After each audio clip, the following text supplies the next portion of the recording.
Ah, salut, c'est Chris. Je te fais une vidéo, j'ai appuyé sur le bouton enregistrement et j'étais pas encore prêt à dire salut, c'est Chris. Ah non, c'est pas très pro. Bon, une petite vidéo, on est le, bien sûr, j'ai pas regardé la date, comme d'habitude, je regarde pas la date. On est le combien? On est le mardi. On est le mardi. Voilà, tu seras pas là le mardi de la semaine où tu le verras. Tu devrais voir la vidéo, je pense, vendredi soir. Donc on est le mardi juste avant. Mais j'ai plus la date.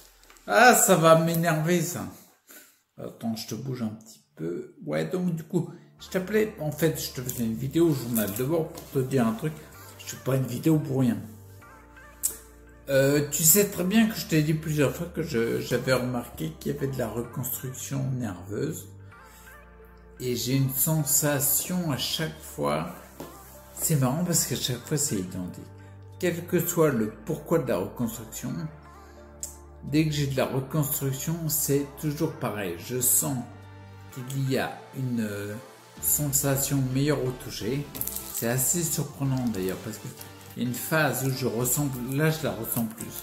Je ressens plus, par exemple, là tu vois, j'ai une bouteille devant moi. Tu sais, il y a des différents reliefs. Je ressens plus le relief sous mes doigts. J'ai toujours une en même temps, j'ai une sensation plus de savon dans les mains. J'ai du mal à attraper des trucs et des objets. C'est toujours typique. Et ensuite, j'ai une phase où il y a plus de tremblements. Et après, ça semble se calmer. Il faut encore du recul pour voir ça. Et voilà l'hypothèse que je place. Je pense qu'à chaque fois qu'il y a une phase de reconstruction, il y a des nouveaux nerfs. Donc tu sens mieux. Et comme ils n'ont pas encore leur repère parce qu'ils sont nouveaux, ils n'ont pas 40 ans d'existence, ils n'ont pas 40 ans de recul. Bah, du coup, tu as plus de côté savon parce que tu attrapes moins bien un objet parce qu'ils ne sont pas habitués. Et tu trembles parce que lorsque tu vas vers un objet pour l'attraper par exemple, c'est pas un geste qu'ils ont fait, ils n'ont pas 40 ans de recul à faire le geste. Par contre, là je me suis rendu compte ce matin, le matin tu vois quand je me réveille j'ai des automassages, des gestes, etc., des étirements. Et il y a un moment, si tu veux, je mets les poings près de mon torse comme ça et je tends le bras pour le mettre en avant, d'accord? Et je reviens et je fais la même chose avec l'autre, tu vois? D'accord? Et ben je me suis rendu compte que il me semble avoir vu le début de moins de tremblements. Parce que quand tu es en position allongée sur le dos et que tu lances le poing en avant comme ça, je le fais lentement et après je le fais rapidement. Et ben en fait, quand tu arrives en position bras tendu, je fais ça devant la caméra. Quand tu arrives en position bras tendu, tu as le bras qui bouge un peu. Tu sais, qui fait comme ça quoi. Tu as du mal. Ben là, visiblement, ça fait 2 matins, il le fait moins. J'ai l'impression que c'est plus précis. Donc, attends, on va se calmer, puis on va attendre de voir sur plusieurs jours pour voir ce que ça donne. Mais si c'est le cas, je pense que les nouveaux nerfs qui sont reconstruits, il y a un moment, leur base de référence, elle est plus grande que lorsqu'ils sont nouveaux. Plus tu avances dans la vie, très belle phrase, jour après jour, en fait, ils ont de plus en plus de références. Et je pense qu'arrivé un moment, s'ils ont beaucoup de références, quand tu fais le geste, ils tremblent pas. Ils savent plus précisément où aller, où s'arrêter, où ni aller trop en avant, ni aller trop en arrière, pas assez en avant, ni trop à gauche, ni trop à droite. Donc visiblement, la précision semble arriver, mais c'est que le début, tu vois, quand je mets le doigt sur le nez, bon, c'est pas précis non plus, tu vois. Ouais, non, c'est pas précis du tout. Puis dès que tu loupes, on voit bien que la main, elle essaye de compenser. Attends, je vais me taire pour... C'est pas facile, ça, ouais, tu vois, il y a un moment, il stabilise, mais on sent bien que c'est pas encore ça. C'est que le début que j'ai remarqué. Et autre élément qui est plutôt sympa, c'est la force dans les cuisses, notamment ma jambe gauche, Parce qu'en fait, quand je sors du lit de la position assise, que je passe par la station debout et que je me remets sur position assise dans le fauteuil, donc là on est bien sur le lever du matin, je passe du lit au fauteuil, en fait j'utilise ma jambe gauche principalement pour me mettre debout, d'accord? La force elle vient principalement de la jambe gauche. Et tu sais, des fois tu tires sur les bras parce que j'attrape le lit superposé qui est au-dessus de moi pour me donner l'élan de base et puis pour finir avec la jambe, parce que je peux pas de la position assise utiliser que les jambes, ça le fait pas. Mais quand tu arrives en position, la jambe pas complètement tendue, il arrive parfois que tu aies mal placé ton pied et tu as besoin de mettre plus de puissance dans la cuisse gauche, d'accord? Et des fois plus ou moins. Et là, ce matin, il fallait que je mette beaucoup plus de puissance que d'habitude parce que j'avais mal positionné mon pied. Mais le truc qui est intéressant, c'est que d'habitude, j'aurais pas pu mettre plus de puissance. Et là, j'ai pu mettre plus de puissance. Donc ça veut dire qu'il y avait plus de force. Ça veut dire qu'il y avait plus de sollicitation de fibres musculaires. J'ai pas, ma cuisse, elle a pas triplé de volume dans la nuit. On est d'accord. Donc j'ai pas plus de fibres musculaires. Et si t'as pas plus de fibres musculaires, mais que t'as plus de force, ça veut dire quoi? Ça veut dire qu'il y a plus d'unités motrices qui stimulent les fibres musculaires. Les unités motrices, c'est les parties du système nerveux qui viennent alimenter, donner l'information aux fibres musculaires pour se contracter. Donc c'est encore du système nerveux que ce soit passé par. Donc tout compris, tu vois, la myéline, tout l'ensemble, tu vois, toute la chaîne de nerfs qui amène jusqu'au muscle, jusqu'à la fibre musculaire. Et ça, moi j'aime bien, quoi. Tu vois, j'ai senti ce matin quand je me suis mis debout, il y a un moment, concrètement, c'est passé comme ça en ressenti, il y a un moment, donc je tire sur les bras, je commence à pousser avec les jambes, et puis il y a un moment, elle n'était pas tendue, et j'ai senti qu'il fallait remettre du peps. D'habitude, je me rassole que sur le lit, où je tombe comme une merde parce que j'ai pas la puissance pour. Là, j'ai repoussé encore plus fort, et ça a levé, ça a tendu ma jambe. Donc on est bien, on est très bien les gars. D'accord? Il faut que je mets l'accent toujours sur la partie, je la mets pas assez, tu vois, ça c'est mon petit, je pense que c'est le truc sur lequel, je parle toujours de réglages, de paramètres différents. Il y en a certains, tu détectes là où tu as besoin d'augmenter, t'augmentes pas ailleurs parce que c'est pas la peine de gaspiller tes forces.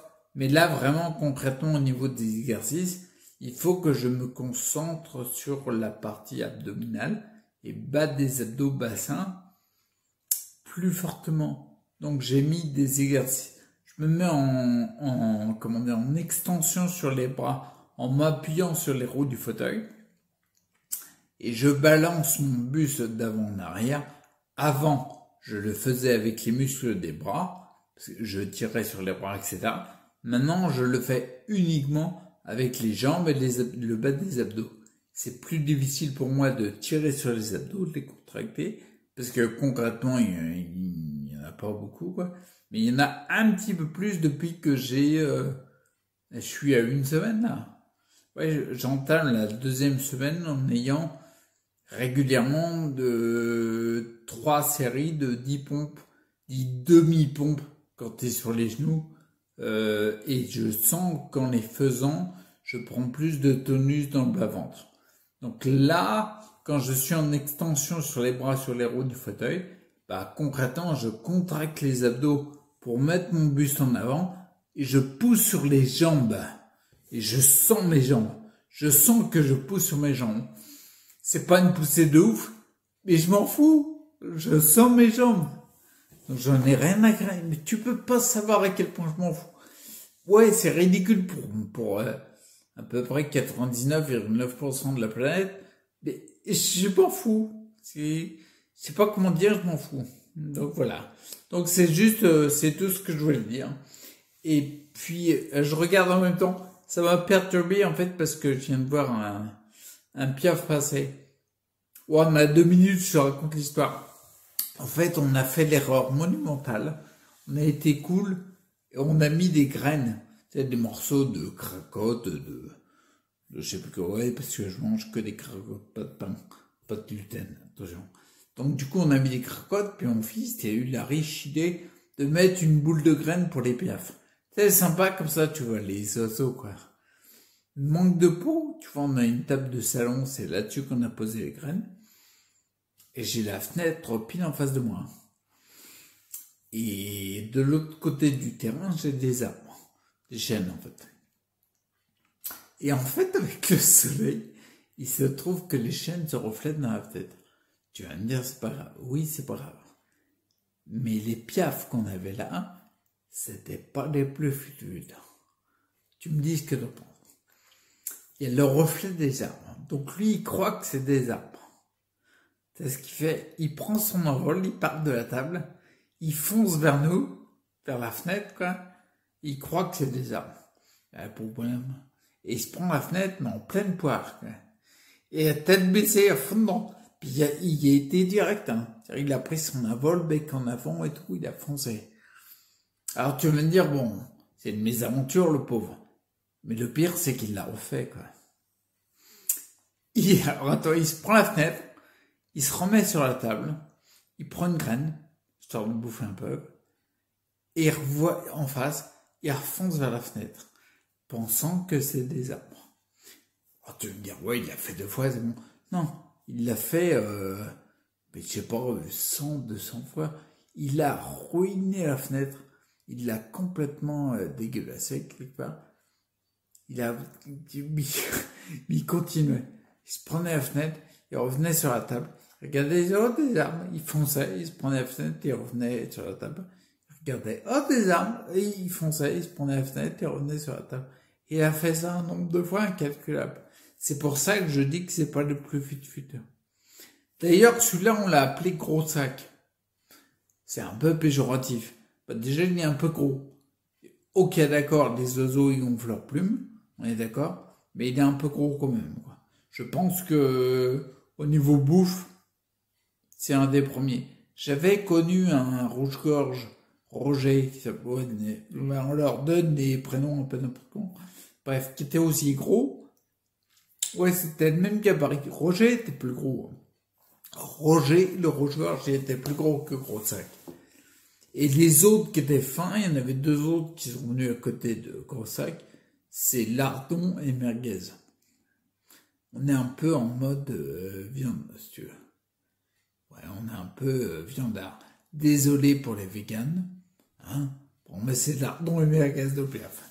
Donc on a gros sac, lardon et merguez. Et les 3, c'est pas des flèches parce qu'ils ont tous, sans exception, pris la fenêtre en pensant que c'est des arbres. Pas une fois, pas 2 fois, pas 3 fois, mais une bonne centaine de fois. C'est pour ça que je dis que c'est pas des flèches. Ok. Bon, je vais te laisser sur cette bonne histoire de mes piafs. Parce que j'ai plus rien à dire. Oh, j'ai plus rien à dire. Ouais, pour une photo, ça arrive pas souvent. Donc, je mets ma main pour appuyer sur stop. Bien sûr, je te bouge, tu commences à t'habiter. Et je te dis à plus. Et surtout, mis à part l'histoire des piafs, reste acteur pour ta santé, sans déconner.